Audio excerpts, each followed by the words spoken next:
ഉത്സവത്തിടമ്പേറ്റിയ ഗജവീരന്മാർ എന്നും അതിശയിപ്പിക്കുന്ന ഒരു കാഴ്ച തന്നെയാണ് അല്ലേ?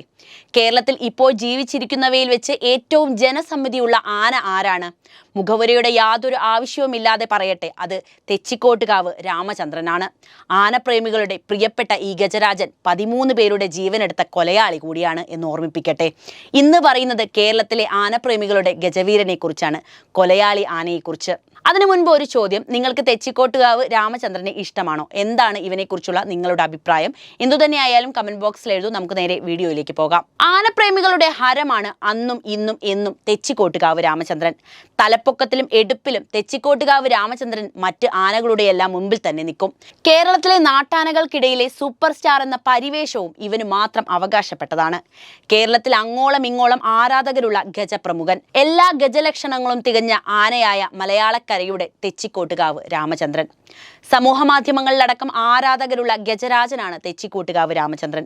കേരളത്തിൽ ഇന്ന് ജീവിച്ചിരിക്കുന്നവയിൽ വെച്ച് ഏറ്റവും ഉയരമുള്ള ആന എന്ന ഖ്യാതി വർഷങ്ങളായി അലങ്കരിക്കുന്നവനും ഇവൻ തന്നെയാണ്. 10.53 അടി, അതായത് 3.2 മീറ്റർ ഉയരമുണ്ട് ഇവന്. കേരളത്തിലെ ഏക ഛത്രാധിപതി പട്ടമുള്ള ആന എന്ന വിശേഷണവും തെച്ചിക്കോട്ടുകാവ് രാമചന്ദ്രനുണ്ട്. ഇങ്ങനെയൊക്കെയാണെങ്കിലും ഉത്സവത്തിൽ ഇടഞ്ഞ് മനുഷ്യരെ തൂക്കിയെറിഞ്ഞും ചവിട്ടിയും കൊന്നുതള്ളിയ കുപ്രസിദ്ധിയും രാമചന്ദ്രനുണ്ട്. അരനൂറ്റാണ്ട് പിന്നിട്ട ജീവിതത്തിൽ 13 പേരുടെ ജീവൻ എടുത്തവനാണ് രാമചന്ദ്രൻ. രാമചന്ദ്രനെ പരിപാലിച്ച 6 പാപ്പാന്മാരുടെയും 4 സ്ത്രീകളുടെയും 2 പുരുഷന്മാരുടെയും 1 വിദ്യാർത്ഥിയുടെയും ജീവനാണ് രാമചന്ദ്രൻ കാലപ്പുരിക്കയച്ചത്. തൃശൂർ ജില്ലയിലെ തെച്ചിക്കോട്ടുകാവ് ക്ഷേത്ര ട്രസ്റ്റിന്റെ ഉടമസ്ഥതയിലുള്ള ആനയാണ് രാമചന്ദ്രൻ. ക്ഷേത്രോത്സവങ്ങൾക്കും മറ്റു പരിപാടികൾക്കും പാട്ടത്തിന് നൽകുന്ന കേരളത്തിലെ 100 കണക്കിന് ബന്ദികളായ ആനകളിലൊന്ന്. ഫോളോവേഴ്സ് ഉള്ള ഒരു സോഷ്യൽ മീഡിയ സ്റ്റാർ കൂടിയാണ് ഈ ഗജവീരൻ. കഴിഞ്ഞ 4 പതിറ്റാണ്ടിനിടെ 13 പേരുടെ ജീവനെടുത്ത ഇവൻ 2 ആനകളെയും കൊന്നിട്ടുണ്ടെന്ന് വിമർശകർ പറയുന്നുണ്ട്.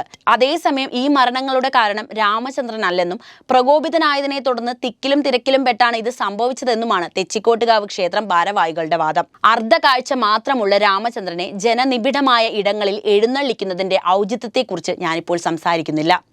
കേരളത്തിൽ അങ്ങോളം ഇങ്ങോളമുള്ള ആനപ്രേമികളുടെ കണ്ണിലുണ്ണി തന്നെയാണ് രാമചന്ദ്രനെങ്കിലും ജന്മം കൊണ്ട് അവനൊരു കേരളീയനല്ല. ബീഹാറിലെ ആനച്ചന്തയിൽ നിന്ന് വാങ്ങി കേരളത്തിലേക്ക് എത്തിക്കുമ്പോൾ ആ കൊമ്പന്റെ പേര് മോട്ടി പ്രസാദ് എന്നായിരുന്നു. ധനലക്ഷ്മി ബാങ്ക് മാനേജറായിരുന്ന AN രാമചന്ദ്രൻ അയ്യരായിരുന്നു അവനെ ആദ്യം സ്വന്തമാക്കിയത്. അദ്ദേഹത്തിൽ നിന്നും തൃശൂർക്കാരൻ വെങ്കിടാദ്രി സ്വാമി ആനയെ വാങ്ങി ഗണേശൻ എന്ന് പേരിടുകയായിരുന്നു.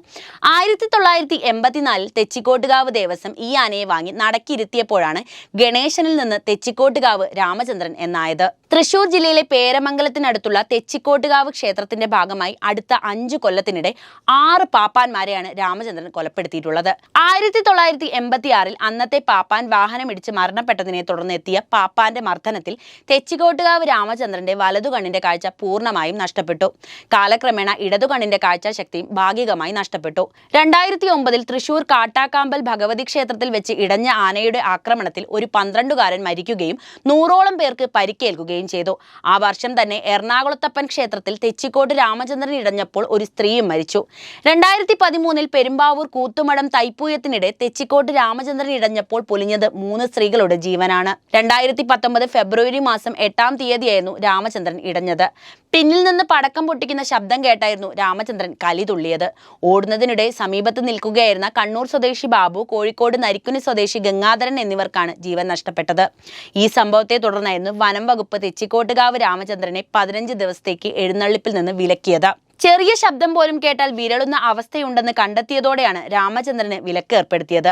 50 വയസ്സിലേറെ പ്രായമുള്ള ആനയ്ക്ക് കാഴ്ചയ്ക്കും തകരാറുകളുണ്ട്.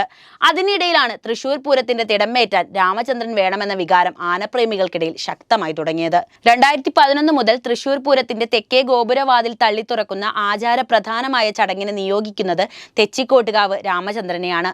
ഇക്കുറിയും പൂരത്തിന് രാമചന്ദ്രൻ വേണമെന്നും അനുമതി നൽകണമെന്നും ആവശ്യപ്പെട്ട് നിവേദനങ്ങളുമായി ആനപ്രേമികളുടെ സംഘടനകൾ സർക്കാർ ഓഫീസുകളിൽ കയറിയിറങ്ങുക പതിവായിരുന്നു. പക്ഷെ ജില്ലാ ഭരണകൂടം അതിന് തയ്യാറായില്ല. വടക്കുന്നാഥൻ ക്ഷേത്രത്തിന്റെ തെക്കുവശത്തുള്ള കൂറ്റൻ കവാടങ്ങൾ പ്രതീകാത്മകമായി കുത്തി തുറന്ന് രാമചന്ദ്രൻ അന്നത്തെ ഉത്സവത്തിന് തുടക്കം കുറിച്ചു. ആനപ്രേമികളുടെ പ്രതിഷേധം കടുത്തപ്പോൾ അധികൃതർക്ക് പിന്നീട് അയ്യേണ്ടി വന്നു. തെച്ചിക്കോട്ട് രാമചന്ദ്രന്റെ ആരോഗ്യസ്ഥിതിയെ പറ്റിയുള്ള വാർത്തകൾ പിന്നെയും മാധ്യമങ്ങളിൽ വന്നുകൊണ്ടേയിരുന്നു. കൊലയാളി ആന ഭീഷണിയാണെന്ന ആശങ്കകൾ പിന്നെയും ഉയർന്നു. കോടതി ഇടപെടലുമുണ്ടായി. ഇന്ന് രാമചന്ദ്രനെ ഉത്സവത്തിന് എത്തിക്കണമെങ്കിൽ കോടതിയുടെ ഭഗവതിയുടെ പ്രത്യേക അനുമതി ആവശ്യമാണ്. ഇന്നും ലക്ഷങ്ങൾ വിലമതിക്കുന്നവനാണ് തെച്ചിക്കോട്ടുകാവ് രാമചന്ദ്രൻ. അവൻ്റെ തലയെടുപ്പ് കാണാൻ ജനങ്ങളെത്തും. അവൻ്റെ ശിരസിലേറ്റുന്ന ഭഗവാനെ കണ്ട് അവർ തൊഴും. ആർപ്പുവിളികളുടെ നടുവിൽ അവൻ ശിരസ്സുയർത്തി നിൽക്കും. പക്ഷേ മനുഷ്യരുടെ സ്വാർത്ഥതയ്ക്കപ്പുറം അവൻ്റെ മനസ്സിലൂടെ കടന്നു പോകുന്ന വികാരം എന്തായിരിക്കും? നിങ്ങൾ പറയൂ. വീഡിയോ ഇഷ്ടപ്പെട്ടാൽ ലൈക്ക് ചെയ്യാനും ഷെയർ ചെയ്യാനും ശ്രദ്ധിക്കുമല്ലോ.